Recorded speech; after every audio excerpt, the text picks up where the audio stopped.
अभी कुछ दिन पूर्व केरल में एक ऐसी घटना घटित हुई जिसने सबके मन को व्यथित कर दिया। मानवता शर्मसार हो गई।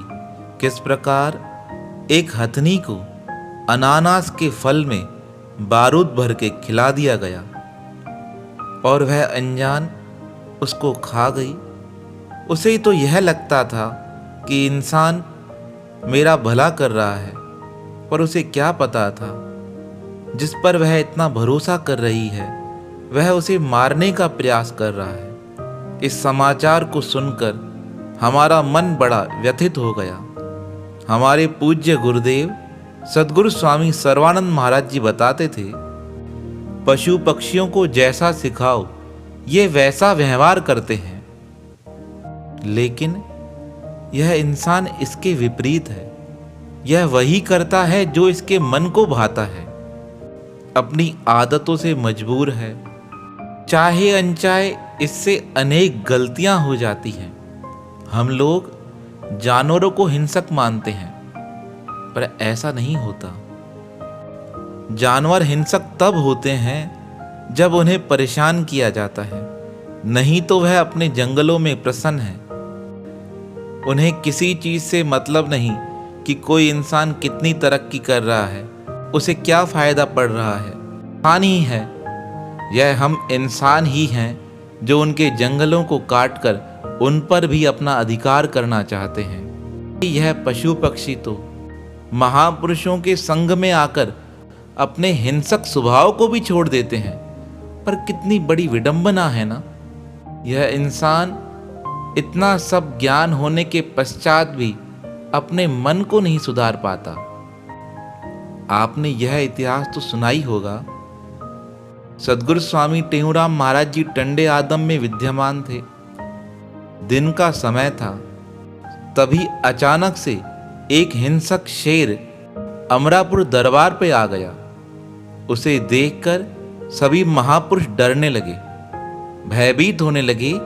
यह शेर किसी को हानि ना पहुंचा दे। इतने में ही सद्गुरु स्वामी टेऊराम जी महाराज अपने कक्ष से बाहर आए। हिंसक शेर की नजर सद्गुरु महाराज से मिली। वह उनके नजदीक जाने लगा। तभी जो संत सद्गुरु महाराज जी को देख रहे थे, उनके मन में चिंता होने लगी, कहीं यह शेर आक्रमण ना कर दे श्री गुरु महाराज जी के ऊपर। पर महापुरुष तो ब्रह्म स्वरूप होते हैं। उनके लिए हिंसक शेर और मनुष्य में कोई भेद ही नहीं होता। वह तो सबको परमात्मा स्वरूप मानते हैं। अब वह हिंसक शेर सद्गुरु स्वामी टेऊराम महाराज जी के नजदीक गया और सद्गुरु महाराज निर्भीक भाव से उसे देख रहे थे। महापुरुष बताते हैं, वह शेर आया, सद्गुरु महाराज जी के नजदीक रुका और सद्गुरु महाराज जी के चरणों के बहुत पास आ गया। पर सद्गुरु महाराज जी घबराए नहीं। सद्गुरु महाराज ने उसके मस्तक पर हाथ रखा। उस शेर ने सद्गुरु महाराज जी का मान बढ़ाते हुए सद्गुरु महाराज की परिक्रमा की और परिक्रमा करके उन्हें प्रणाम करके वापस जंगल की ओर चला गया। यह देखकर सब महापुरुष हैरान हो गए, सोचने लगे यह कैसी लीला है। सुनकर हमें भी आश्चर्य होता है, पर हमारे पूज्य गुरुदेव सद्गुरु स्वामी हरदास राम महाराज बताते थे, जो इंसान किसी के प्रति भी हिंसा का भाव नहीं रखता है, उसके लिए यह पशु पक्षी भी हिंसा का भाव नहीं रखते हैं। क्योंकि आचार्य सद्गुरु स्वामी टेऊराम ने हिंसा पर विजय प्राप्त की थी, और जब हिंसा पर विजय प्राप्त हो जाती है तब हिंसक प्राणी भी उस महापुरुष के आगे नतमस्तक हो जाते हैं। आपने इतिहास तो सुना ही होगा ना। एक दिन महात्मा बुद्ध नदी के किनारे पानी पीने गए। तभी अचानक से एक शेर भी वहां पर पानी पीने आया। अब एक तरफ महात्मा बुद्ध पानी पी रहे हैं, वह भी निश्चिंत हैं, कोई भय नहीं, क्योंकि उन्होंने भी हिंसा पर विजय प्राप्त कर ली थी। दूसरी ओर वह हिंसक शेर पानी पी रहा है। तभी अचानक से एक भेड़ वहां पर पानी पीने आई। महात्मा बुद्ध थोड़े भयभीत हुए। कहीं यह शेर भेड़ को खा ना जाए। लेकिन उस हिंसक शेर ने भेड़ को छुआ तक नहीं। महात्मा बुद्ध विचार करने लगे, यह कैसे हुआ? तब अंतर आत्मा से आवाज आई, हे बुद्ध, तुमने हिंसा पर विजय प्राप्त कर ली है, इसलिए जो हिंसक प्राणी भी अगर तुम्हारे संपर्क में आएंगे तो उनके मन की हिंसक वृत्ति भी शांत हो जाएगी।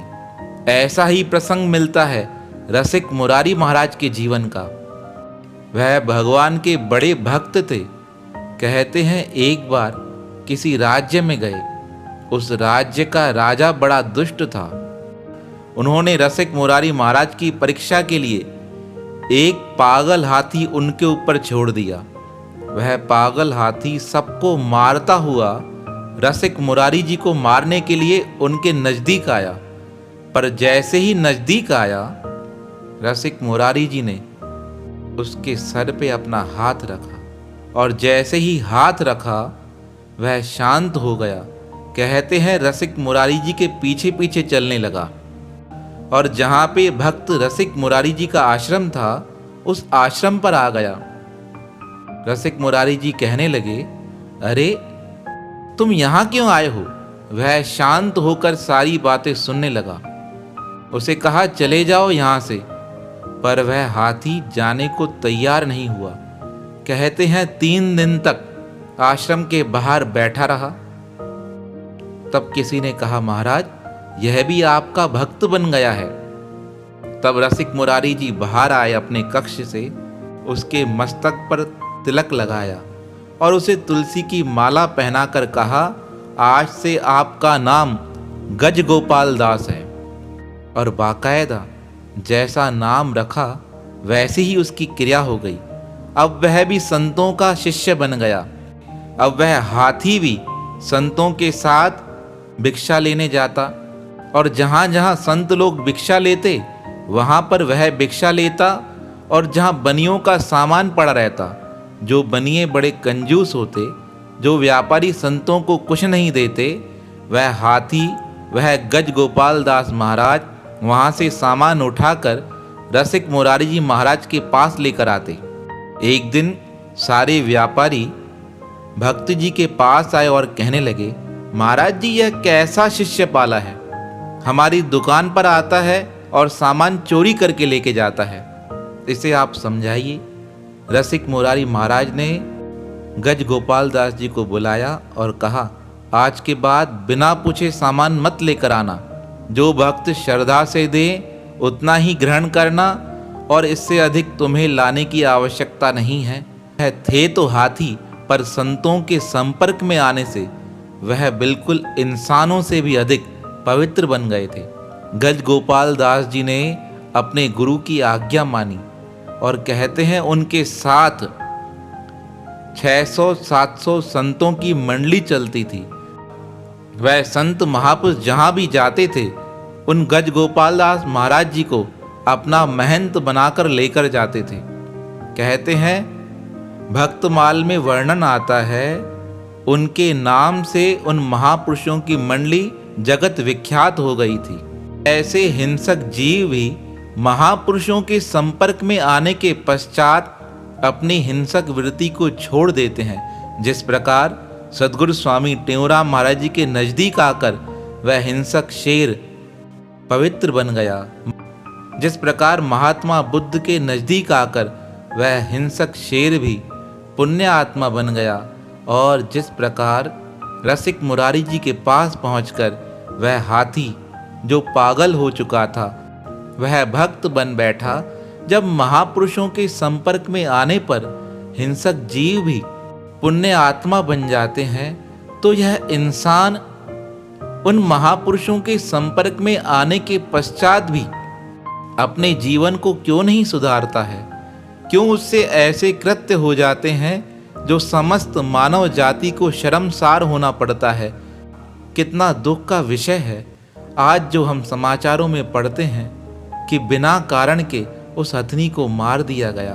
तो यह महापुरुषों का उपदेश हमें संदेश देता है कि कोई भी जीव हिंसक होता नहीं। अगर हम हिंसा का त्याग कर दें तो सारा संसार हमारे समक्ष अहिंसा का पुजारी बन जाएगा। फिर कितने भी हिंसक जीव हमारे समक्ष आ जाएं, वह हमारा कुछ भी बुरा नहीं कर सकते। तो महापुरुषों का यह संदेश हमें अपने जीवन में धारण करना है, जिससे हम आने वाले पीढ़ी को नया संदेश दे सकें। तो ऐसे पुण्य आत्मा अहिंसावादी आचार्य सद्गुरु स्वामी टेऊराम महाराज जी के श्री चरणों में हमारा बारंबार प्रणाम है, प्रणाम है, प्रणाम है।